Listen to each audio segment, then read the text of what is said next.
Hello, everyone, and welcome to this episode of Ignition Time. Here's a new headline of an article from the New York Times. The US economy is booming. So, why are economists worried about a recession? In fact, there are no signs that a recession is coming, but the problem is we have inflation, and inflation is a direct result of demand and supply shortages. Welcome to this episode of Ignition Time, everyone. This is important information about what's going on in the economy, in the country, and most importantly, how it impacts your money. So here's what's going on. Employers are adding hundreds of thousands of jobs. They just aren't able to find enough people. Consumers are finally getting out there and spending. Businesses are starting to invest.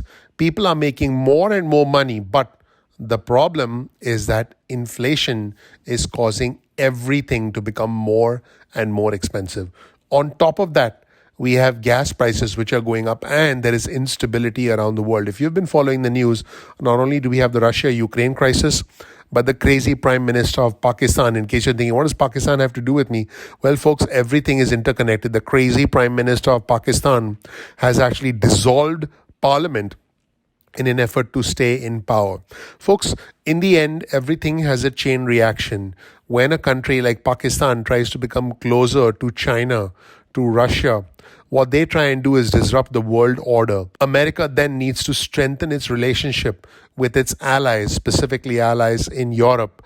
And that is how the world order changes. And this in turn affects the supply of gas, the supply of goods, and that in turn affects prices that you pay at the gas station, prices that you pay for the goods that you buy. So folks, here's the problem. Even though we've had a remarkable recovery from the pandemic, the United States has regained more than 90% of the jobs lost in the early weeks of the pandemic. Employers are hiring. 431,000 jobs were added in March alone, and the unemployment rate has fallen to 3.6%, which, by the way, is right at the pre-pandemic level, which is a half-century low. The problem is that the demand for cars, for homes, and restaurants and workers has exceeded supply, and this has led to the fastest inflation we've had in the past 40 years. So basically what's happening is things are becoming more and more expensive. And Tara Sinclair, who's a professor of economics at George Washington University, said that the Federal Reserve had a tough job ahead of them. And she said, it's like trying to land during an earthquake. So folks, what is happening is that as the Federal Reserve raises interest rates, which they will, the problem is things get more expensive and it becomes harder and harder to borrow money. In fact, according to Aneta Markowska, who's the chief economist for Jefferies, an investment bank, a majority of forecasters say a recession remains unlikely in the next year. High oil prices, rising interest rates, and reducing government aid will all drag down growth this year. But companies are making more and more money. Households have trillions of dollars in savings, and people have less debt than they had before. Again, these are general trends, and this may provide a cushion for any kind of slowdown. This is what Aneta said. It's easy to construct a very negative narrative, but when you actually look at the magnitude of all of these impacts, I don't think they're significant enough to push us into a recession in the next 12 months. Now, recessions involve job losses, unemployment. Right now, people have jobs. Right now, companies want to employ people. And Ms. Markowska also said this: I just don't see what would cause businesses to do a complete 180 and go from we need to hire all these people and we can't find them to we have to lay people off. So folks, in the end, growth is going to slow down because, we can't sustain this level of growth and supply is not able to keep up with demand. But there may be a silver lining to all of this. In other words, we may actually be able to come back strong. According to the New York Times, growth will slow. That's not necessarily a bad thing. So basically, we might slow down and we might essentially achieve what's called as a new normal. I know that high unemployment was a serious problem. Now it's less of a problem. So we may have reached, or we may be reaching, a new normal, which could be a slightly slower economy. Folks, it's like this. When the pandemic hit, the economy came to a complete standstill. There was no supply, there was no demand, joblessness went through the roof, and all we were talking about was stimulus checks and unemployment benefits. Now, it's almost like the economy woke up from its nap and is running at full speed, almost like the Roadrunner, right? But what's happening now is that there is so much demand that supply is not able to keep up. Well, folks, the new normal is going to be a slightly slower, a more cooled off economy, and a slowdown does not have to mean a recession. So, folks, it's like this: there are 11 million open jobs and fewer than 6 million unemployed workers, okay?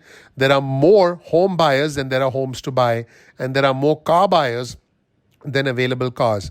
By gradually raising interest rates and making it more expensive to borrow, the Federal Reserve is hoping to reduce demand for workers and homes and cars, but not by so much that the employers start cutting jobs. And folks, this is a very, very tricky balance for the Federal Reserve. And yes, some things could indeed go wrong. Folks, it's quite possible that the Federal Reserve may overcompensate, and as a result, it becomes so expensive for businesses to borrow money that they actually slow down hiring, which could lead to a spike in unemployment, and that could end up being a major problem. According to Megan Green, who's a senior fellow at Harvard's Kennedy School and global chief economist for the Kroll Institute, I don't think we're going to go into a recession in the next 12 months. I think it's possible in the 12 months after that. And finally, folks, the global turmoil, what's happening in Russia, what's happening in Ukraine, also what's happening in the Middle East, with the Middle East trying to align themselves closer to China, and also all the problems emerging in underdeveloped countries like Pakistan. The problem is that global turmoil is going to make things more and more complicated. The war in Ukraine is raising gas prices. The year-over-year rate of inflation hit a 40-year high in February this year, and it actually became worse in March because of gas prices. The pandemic is still not behind us. China has imposed strict lockdowns in some parts of the country to try and prevent the spread of COVID there, and that could lead to more supply chain disruptions. So the biggest unknown right now is global supply chain issues and how we manage all of them, and all of that is related to the war in Europe, the imbalances that exist in the Middle East, and of course the COVID policy from China, which is going to affect how China supplies goods to the US economy. Whether you like it or not, China supplies goods to the US economy. I would go so far as to say more than half of the stuff that you buy, specifically on Amazon, maybe at Walmart, more than half the stuff you buy comes from China, and that is a reality of the situation. We don't know where the economy is headed. Anything can happen. Yes, things can absolutely go wrong. And I can tell you that what we can do is try to hope for the best. Now, on the one hand, you can say, how can you call the economy booming? And at the same time, recognize the fact that a lot of Americans are struggling to keep up with rising costs. Well, folks, what's happening is that more and more people are getting their jobs back, but inflation is a real killer. And folks, at the end of the day, I believe if you're middle class or rich, yes, you can say the economy is booming. If you own assets, you own a home, you have a lot of money in the stock market, the economy is booming. But if you're an average American, you may not be able to afford a home. You may not be able to save. You may not even be able to start a family despite rising wages. And I think that is a tragedy of this entire situation. The fact that the economy is booming may be true for some Americans, but it is not true for all Americans. It is not true for the average American. And that is the reality of the situation. Please click the like button. Please click subscribe. Please enable notifications. Thank you so much for watching. I'm looking forward to seeing you in the next episode of Ignition Time. Take care. Bye.